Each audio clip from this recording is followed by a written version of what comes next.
প্রিয় বন্ধুরা, আসসালামু আলাইকুম। আজকে একটি বিশেষ দিন।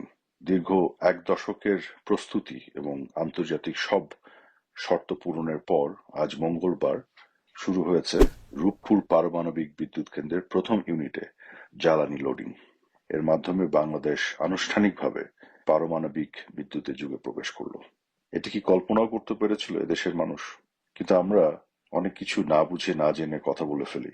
এই যে রূপপুরের পারমাণবিক বিদ্যুৎ কেন্দ্র, এটি ছিল জননেত্রী শেখ হাসিনার জ্বালানি বহুমুখীকরণ কৌশলের একটি গুরুত্বপূর্ণ অংশ। এর অর্থ কি? অনেক আগে, 20-25 বছর আগেও বাংলাদেশে বিদ্যুৎ উৎপাদন হতো শুধু গ্যাস থেকে।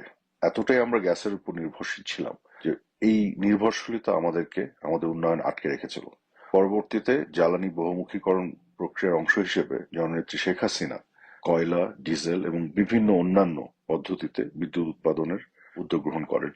শুধু তাই নয়, উনি পার্শ্ববর্তী দেশ ভারত থেকে বিদ্যুৎ আমদানিরও ব্যবস্থা করেন এবং এই পারমাণবিক বিদ্যুৎ কেন্দ্রটি এটিও ছিল সেই জ্বালানি বহুমুখীকরণের কৌশলের একটি অংশ। এতে কি হয়? তাতে যেটি হয় যে যেকোনো একটি উৎস থেকে বিদ্যুৎ উৎপাদন করলে বা দুটি উৎস থেকে বিদ্যুৎ উৎপাদন করলে, তো যদি আমি শুধু ডিজেল বা কয়লার উপরে নির্ভর করি বিদ্যুৎ উৎপাদনের জন্য, বা শুধুমাত্র এলএনজি আমদানি করে গ্যাসের উপরে যদি আমাদের নির্ভর করতে হয়, সেক্ষেত্রে দেখা যায় পৃথিবীতে বিভিন্ন সময় বিভিন্ন দুর্ঘটনা ঘটে। যেমন এর আগে আপনারা দেখেছেন যে ইউক্রেন রাশিয়ার যে যুদ্ধ, এখন যেটি হচ্ছে আমেরিকা এবং ইসরায়েলের সাথে ইরানের যে যুদ্ধ। এরকম পরিস্থিতিতে বাংলাদেশের মতন দেশগুলো বিপদে পড়ে। আমরা যেন বিপদে না পড়ি, কোনো একটি জ্বালানির উৎস কোনোভাবে বাধাগ্রস্ত হলেও যাতে অন্য কোনো জ্বালানির উপর নির্ভর করে দেশের অর্থনীতির চাকা চালু থাকে, বিদ্যুৎ উৎপাদন যাতে চালু থাকে, এরকম একটি দূরদর্শী চিন্তা জননেত্রী শেখ হাসিনা করেছিলেন। এবং সেখান থেকেই এই রূপপুরের পারমাণবিক বিদ্যুৎ কেন্দ্র। কারণ এখানে আপনারা জানেন, বিদ্যুৎ উৎপাদন করতে ডিজেলের প্রয়োজন হয় না, কয়লার প্রয়োজন হয় না, গ্যাসেরও প্রয়োজন হয় না। এখানে ইউরেনিয়াম থেকে বিদ্যুৎ উৎপাদন হয়। এবং সবচেয়ে বড় কথা হলো যে পারমাণবিক বিদ্যুৎ কেন্দ্র বানাতে, নির্মাণ করতে অনেক খরচ হয়, কিন্তু তারপরে বিদ্যুৎ উৎপাদন করার খরচ অনেক কম। অন্যান্য বিদ্যুৎ কেন্দ্রের ক্ষেত্রে যেটি হয়, বিদ্যুতের সেই প্ল্যান্ট তৈরি করতে খরচ তুলনামূলকভাবে কম হয়, কিন্তু বিদ্যুৎ উৎপাদনের ব্যয় অনেক বেশি থাকে। এবং টোটাল উৎপাদন ব্যয় যদি আপনি হিসেব করেন, যে মূলধনী ব্যয় এবং যে জ্বালানির ব্যয়, তাহলে দীর্ঘমেয়াদে পারমাণবিক কেন্দ্র থেকে বিদ্যুৎ উৎপাদন করলে তার ইউনিট কস্ট কম পড়ে। তা এত কিছু চিন্তা করেছিলেন বঙ্গবন্ধু কন্যা জননেত্রী শেখ হাসিনা। এবং আজকে এই রূপপুরে পারমাণবিক বিদ্যুৎ কেন্দ্রটি কাজে লাগছে কিভাবে? এটি বাংলাদেশের 10% মানুষকে বিদ্যুৎ দিবে। 2 কোটির উপরে মানুষের বিদ্যুতের চাহিদা পূরণ করবে কিভাবে? যখন কয়লা এবং ডিজেল বা অন্যান্য গ্যাস, এলএনজি এগুলো সমস্যা হচ্ছে ইম্পোর্ট করতে, বিভিন্ন জায়গা থেকে ক্রয় করে দেশে আনতে, এরকম বাস্তবতায় ইউরেনিয়ামের মাধ্যমে পারমাণবিক বিদ্যুৎ কেন্দ্র থেকে বিদ্যুৎ উৎপাদন অনেক সহজ হবে, কোনো সমস্যা হবে না। কাজে এটি আমাদের এখন দেশের স্বার্থে সবচেয়ে বেশি মানুষের জন্য কাজে লাগছে। তো এই কাজটি তো শেখ হাসিনা করেছিলেন, কিন্তু এখানে উনার যে দূরদর্শিতা, জ্বালানি বহুমুখীকরণের যে বিষয়টি, তার বাইরে আরেকটি বিষয় আছে যেটি কিন্তু আমাদের মাথায় নিতে হবে। সেটি হলো, এটি কিন্তু আমাদের পররাষ্ট্রনীতির ক্ষেত্রে একটি বিশাল অর্জন, এই অর্থে যে জননেত্রী শেখ হাসিনাদের দৃঢ়চেতা নেতৃত্ব, শক্তিশালী নেতৃত্ব, সেখানে উনি কিন্তু আন্তর্জাতিক সাম্রাজ্যবাদী আধিপত্যবাদের বিপক্ষে দাঁড়িয়ে এই সিদ্ধান্ত নিয়েছিলেন এবং এই কাজটি করেছেন। রাশিয়ার সাথে চুক্তি করে এই পারমাণবিক বিদ্যুৎ কেন্দ্র তৈরি করা এত সহজ ছিল না।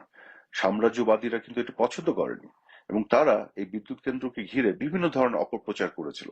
এবং আনফর্চুনেটলি আমাদের দেশের কিছু রাজনৈতিক দলও এই অপপ্রচারে সামিল হয়েছিল। তাদের উদ্দেশ্য ছিল এটাকে বাধাগ্রস্ত করা। বাংলাদেশের মানুষের স্বার্থ কোথায় সংরক্ষিত হচ্ছে এটি অনেকে না বুঝেই এই ধরনের বিভিন্ন ফলস প্রোপাগ্যান্ডা, মিথ্যা অপপ্রচারের ট্র্যাপে পড়ে গিয়েছিল। কাজে এই সকল বাধাকে উপেক্ষা করে, সাম্রাজ্যবাদীদের আধিপত্যকে উপেক্ষা করে, বঙ্গবন্ধু কন্যা শেখ হাসিনা একটি অনন্য উদাহরণ সৃষ্টি করেছিলেন। শেখ হাসিনা না হলে এই বিদ্যুৎ কেন্দ্র কেউ তৈরি করতে পারতো না। কারণ মাথায় রাখবেন, এটি কিন্তু যে কোনো একটি প্রকল্প নয় যে আপনার টাকা থাকলেও, টাকা জোগাড় করলেন, করে ফেললেন। টাকা থাকলেও আপনি এটি করতে পারতেন না। কারণ সাম্রাজ্যবাদী আধিপত্যবাদ তাকে উপেক্ষা করে, এই শক্তিশালী নেতৃত্ব ছাড়া রাশিয়ার সাথে চুক্তি করে এই বিদ্যুৎ কেন্দ্র তৈরি করা অসম্ভব ছিল।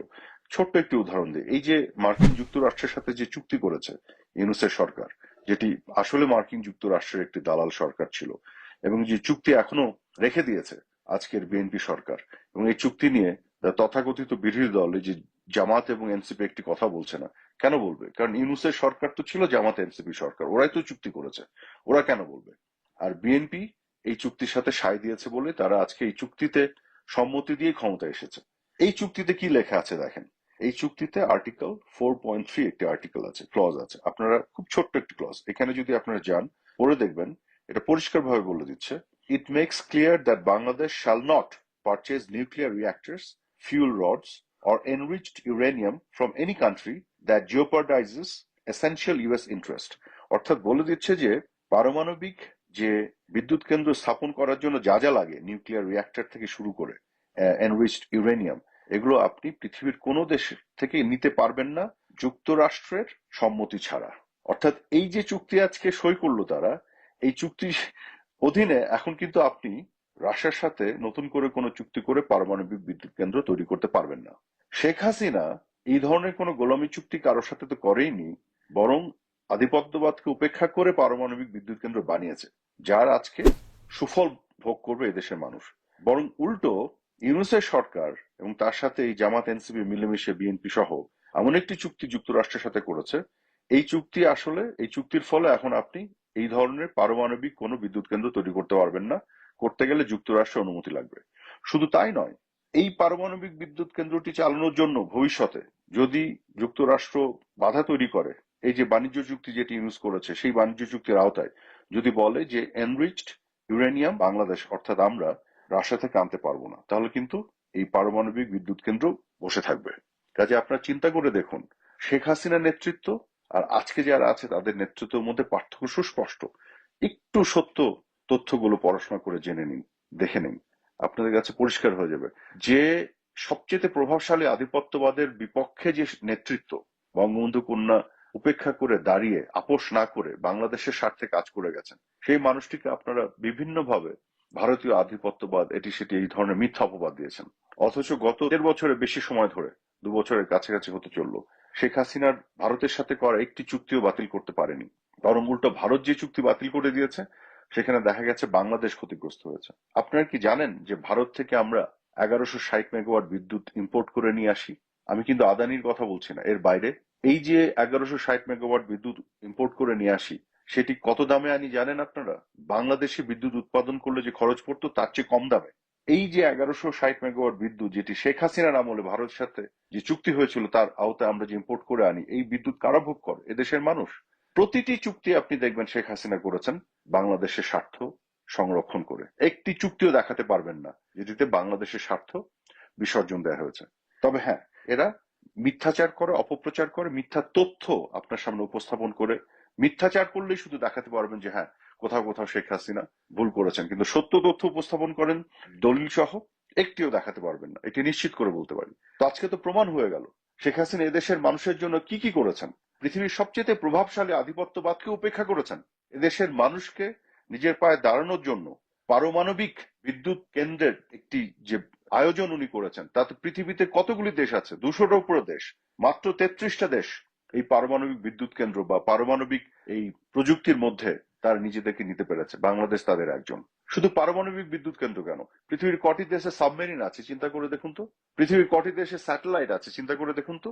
শেখ হাসিনা আমাদেরকে সেই আত্মমর্যাদার জায়গায় নিয়ে গেছিলেন, এবং যে কারণেই সাম্রাজ্যবাদের এটি পছন্দ হয়নি যে কেন বঙ্গবন্ধু কন্যা এদেশকে নিজের পায়ে দাঁড় করাচ্ছেন এবং তাদের বিভিন্ন ধরনের আদেশ নিষেধ এগুলো উপেক্ষা করছেন, যে কারণে বঙ্গবন্ধু কন্যাকে বিভিন্নভাবে অপবাদ দিয়ে, মিথ্যাচার করে, অপপ্রচার করে তার বিরুদ্ধে জনরোষ তৈরি করা হয়েছে।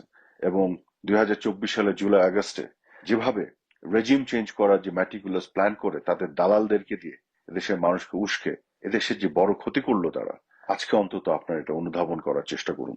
ধন্যবাদ আপনাদের সবাইকে।